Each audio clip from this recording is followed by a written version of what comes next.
बँकेत कधीतरी गेला आहात, म्हणजे समजा बचत खातं उघडायला किंवा एखादं छोटंसं काम करायला, आणि बाहेर पडताना नकळतपणे एखादी विमा पॉलिसी घेऊन आला आहात. हां, असं अनेकांसोबत घडतं. हो ना. आजच्या चर्चेत आपण याच मोठ्या आर्थिक सापळ्याबद्दल बोलणार आहोत. बँका आणि त्यांचे एजंट्स यांच्याकडून होणारी विमा पॉलिसींची चुकीची विक्री, ज्याला इंग्रजीत मिस सेलिंग म्हणतात. आज आपण हे बघूया की बँक्स आणि एजंट्स ग्राहकांना कसं फसवतात, यामागे नक्की कोणती कारणं आहेत, याचे ग्राहकांवर काय गंभीर परिणाम होतात. आणि सगळ्यात महत्त्वाचं म्हणजे बचाव कसा करायचा. अगदी. आणि स्वतःचा बचाव कसा करायचा, आपल्याकडे या विषयावरची एक चांगली ग्राहक मार्गदर्शिका आहे. त्यातले महत्त्वाचे मुद्दे आपण आज उलगडणार आहोत. या माहितीच्या आधारे विमा पॉलिसींच्या चुकीच्या विक्रीमागचं सत्य समजून घेणं आणि आपल्या श्रोत्यांना जागरूक करणं, हाच आपल्या आजच्या विश्लेषणाचा उद्देश आहे. चला तर मग सुरुवात करूया. तर ही चुकीची विक्री म्हणजे मिस सेलिंग हे नेमकं काय? सोप्या भाषेत सांगायचं तर, जेव्हा एखादं आर्थिक उत्पादन म्हणजे विशेषतः विमा पॉलिसी ग्राहकाला अपूर्ण माहिती देऊन किंवा त्यातले धोके लपून किंवा अगदी खोटी आश्वासनं देऊन विकलं जातं. हो, तेव्हा त्याला चुकीची विक्री म्हणतात. बरोबर समजलं मी? हो, अगदी बरोबर. आणि दुर्दैवाने भारतात हे प्रमाण खूप जास्त आहे. बँका आणि एजंट्स अनेकदा काय करतात, विमा पॉलिसी विकताना असं चित्र उभं करतात की जणू काही ही एक प्रकारची मुदत ठेव आहे, म्हणजे एफडी. अच्छा, एफडी सारखीच. कधी कधी तर फक्त कर बचत होईल एवढंच सांगितलं जातं. पण काय होतं ना, ग्राहकाला खरी गोष्ट खूप उशिरा कळते. जेव्हा पॉलिसीची कागदपत्र घरी येतात किंवा पहिला हप्ता कापला जातो आणि मग लक्षात येतं की अरे, आपल्याला तर खूप जास्त वर्षांसाठी पैसे भरायला लागणारी, म्हणजे लॉंग लॉक-इन्स, आणि प्रत्यक्षात अगदी कमी परतावा देणारी पॉलिसी विकली गेली आहे.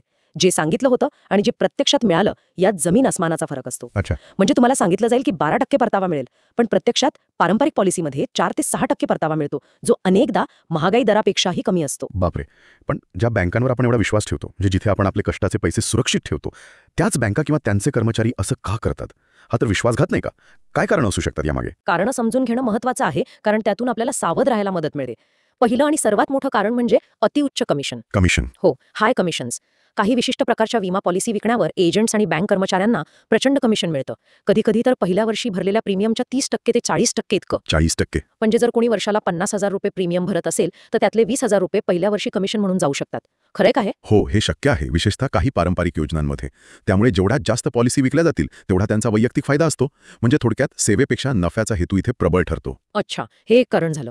अजून दुसरा महत्त्वाचं कारण आहे विक्रीचं प्रचंड दडपण, म्हणजे सेल्स टार्गेट्स.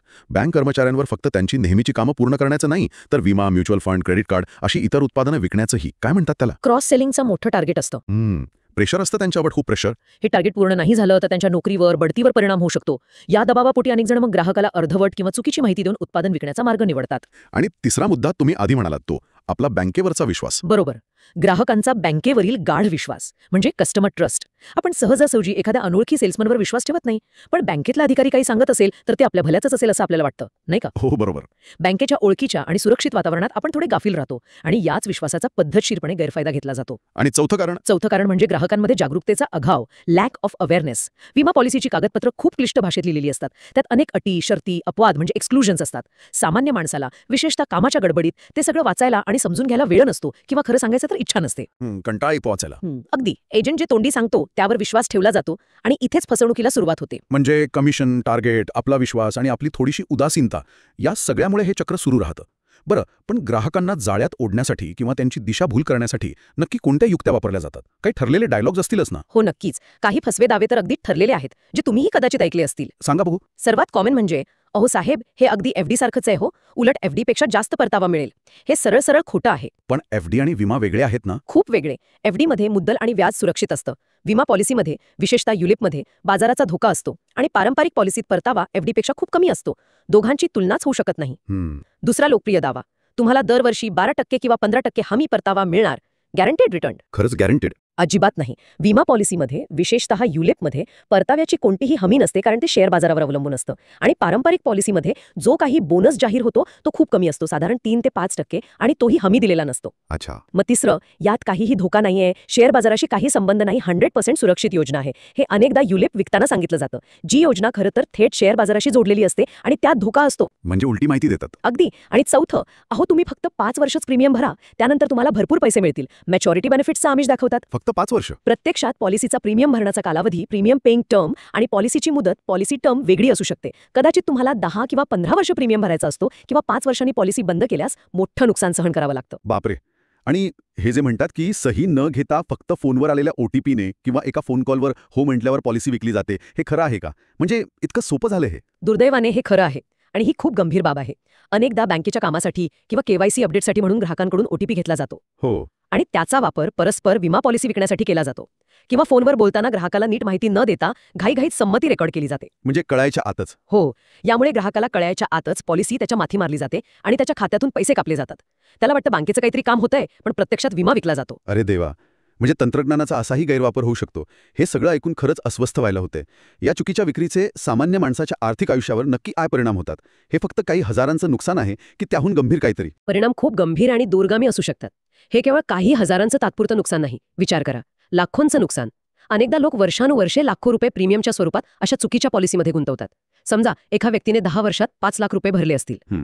पण जेव्हा त्याला पैशांची गरज लागते किंवा फसवणूक लक्षात येते आणि तो पॉलिसी बंद करायला सरेंडर जातो, तेव्हा त्याला 2 किंवा 3 लाख रुपये सुद्धा परत मिळत नाहीत. म्हणजे अर्धे पैसे गेले. हो, उरलेले पैसे विमा कंपनीच्या खर्चात आणि एजंटच्या कमिशनमध्ये गेलेले असतात. अच्छा. पॉलिसी रद्द होणं, लॅप्स होणं. अनेक वेळा ग्राहक काही वर्षांनी प्रीमियम भरणं थांबवतात, कारण एकतर त्यांना ते परवडत नाही किंवा फसवणूक लक्षात येते. अशा वेळी पॉलिसी रद्द होते आणि तोपर्यंत भरलेले सगळे पैसे अक्षरशः बुडतात. शून्य परतावा. सगळे पैसे वाया. हो, सगळे पैसे अडकून पडणं. हे पैसे 10, 15 किंवा 20 वर्षांसाठी अडकून पडतात. ज्यावेळी मुलांच्या शिक्षणासाठी, लग्नासाठी किंवा वैद्यकीय खर्चासाठी पैशांची गरज असते, तेव्हा ते उपलब्ध नसतात. मग कर्ज काढण्याशिवाय पर्याय उरत नाही. हे तर वाईट आहे. आर्थिक ध्येय धोक्यात. आणि सर्वात महत्त्वाचं म्हणजे लोकांची दीर्घकालीन आर्थिक ध्येय, फायनान्शियल गोल्स धोक्यात येतात. अनेकांचं निवृत्ती नियोजन म्हणजे रिटायरमेंट प्लॅनिंग पूर्णपणे कोलमडून पडतं. म्हातारपणासाठी साठवलेले पैसे या निरुपयोगी पॉलिसींमध्ये अडकल्यामुळे ऐन गरजेच्या वेळी आर्थिक असुरक्षितता निर्माण होते. हे तर खूपच भयानक आहे. म्हणजे एका चुकीच्या आर्थिक निर्णयामुळे संपूर्ण कुटुंबाचं भविष्य धोक्यात येऊ शकतं. माझ्या एका मित्राच्या वडिलांसोबत असाच काहीसा प्रकार घडला होता. बँकेतून फोन आला की त्यांची एफडी मॅच्युअर झाली आहे आणि ती एका नवीन चांगल्या योजनेत गुंतवा. कॉमन युक्ती आहे ही. त्यांनी विश्वास ठेवला. नंतर कळलं की ती 10 वर्षांची विमा पॉलिसी होती, ज्यात परतावा एफडीच्या निम्माही नव्हता. पण मग जर एखाद्या व्यक्तीला उशिरा का होईना आपल्यासोबत अशी फसवणूक झाल्याचं लक्षात आलं, तर काय सगळे मार्ग बंद होतात का, की काही करता येतं? नाही, अजिबात नाही. फसवणूक झाली तरी घाबरून न जाता काही ठोस पावलं उचलता येतात. अनेक मार्ग उपलब्ध आहेत. कोणते? फ्री लुक कालावधी हा ग्राहकाचा सर्वात मोठा अधिकार आहे. पॉलिसीची कागदपत्र मिळाल्यापासून साधारणपणे 15 दिवसांचा वेळ असतो. ऑनलाईन पॉलिसीसाठी 30 दिवस मिळतात. अच्छा, 15 दिवस? हो, या काळात तुम्ही पॉलिसीची कागदपत्र नीट वाचू शकता. जर तुम्हाला वाटलं की तुम्हाला चुकीची माहिती दिली गेली आहे किंवा ही पॉलिसी तुमच्यासाठी योग्य नाही, तर तुम्ही ती विमा कंपनीला परत पाठवून रद्द करू शकता. पैसे परत मिळतात का? हो, कंपनी तुमचा भरलेला प्रीमियम, किरकोळ खर्च जसं स्टॅम्प ड्युटी किंवा मेडिकलचा खर्च असेल तर तो कापून परत करते. पण यासाठी कागदपत्र मिळाल्यावर लगेच कारवाई करणं गरजेचं आहे. उशीर करून चालणार नाही. ठीक आहे. आणि समजा हे 15 दिवस निघून गेले तर बँक विमा कंपनीकडे लेखी तक्रार करायची. जर फ्री लुक कालावधी संपला असेल तर ज्या बँकेमार्फत किंवा एजंटमार्फत पॉलिसी घेतली आहे त्यांच्याकडे आणि थेट विमा कंपनीकडे लेखी तक्रार दाखल करा.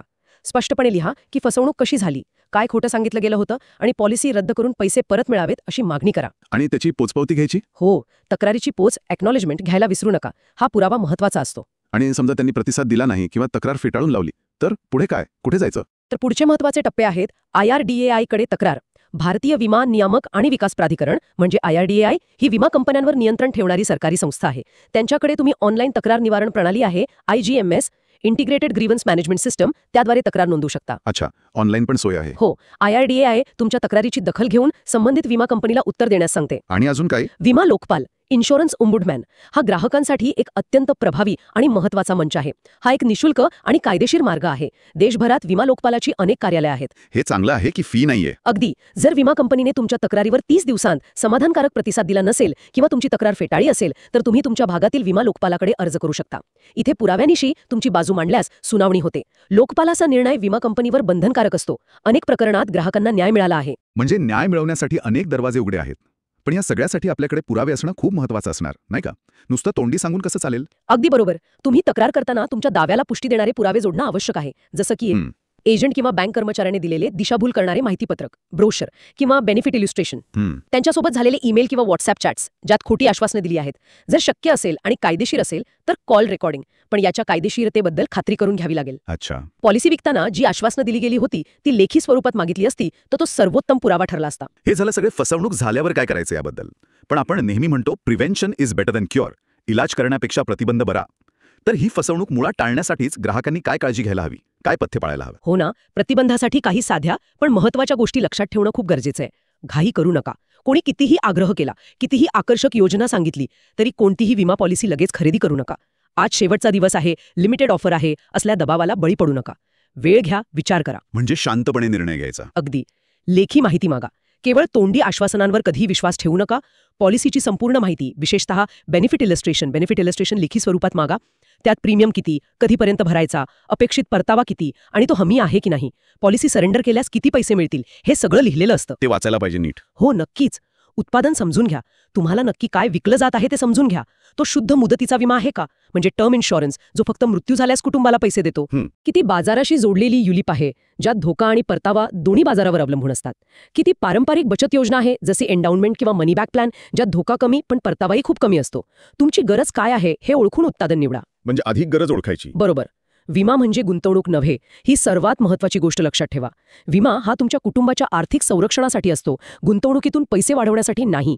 हा महत्त्वाचा मुद्दा आहे. हो, गुंतवणुकीसाठी म्युच्युअल फंड, PPF, FD असे अनेक चांगले आणि पारदर्शक पर्याय उपलब्ध आहेत. विमा आणि गुंतवणूक यांची गल्लत करू नका. शक्यतो संरक्षणासाठी टर्म इन्शुरन्स घ्या आणि गुंतवणुकीसाठी वेगळे पर्याय निवडा. ठीक आहे. माहिती पडताळून पहा.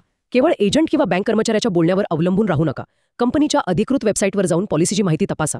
गरज वाटल्यास एखाद्या विश्वासू आणि निष्पक्षपाती आर्थिक सल्लागाराचा सल्ला घ्या, जो तुम्हाला तुमच्या गरजेनुसार योग्य मार्गदर्शन करेल. केवळ स्वतःच्या कमिशनसाठी उत्पादन विकणार नाही. खरंच या सगळ्या गोष्टी लक्षात ठेवल्या तर फसवणुकीची शक्यता खूप कमी होईल.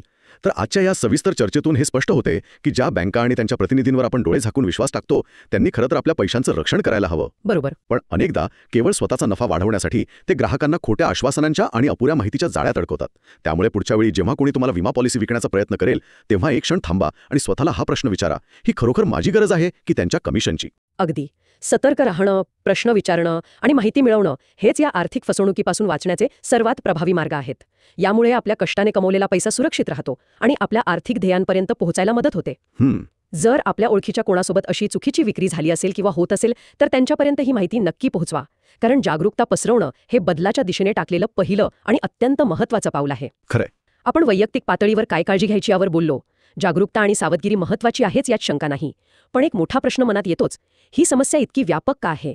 याला मुळापासून आळा घालण्यासाठी आणि ग्राहकांना केवळ त्यांच्या स्वतःच्या जागरूकतेवर अवलंबून न ठेवता, त्याला खऱ्या अर्थाने संरक्षण देण्यासाठी आपल्या बँकिंग आणि न्यायामक प्रणालीमध्ये म्हणजे रेग्युलेटरी सिस्टम्समध्ये अजून कोणत्या संरचनात्मक बदलांची म्हणजे सिस्टमिक चेंजेसची गरज आहे?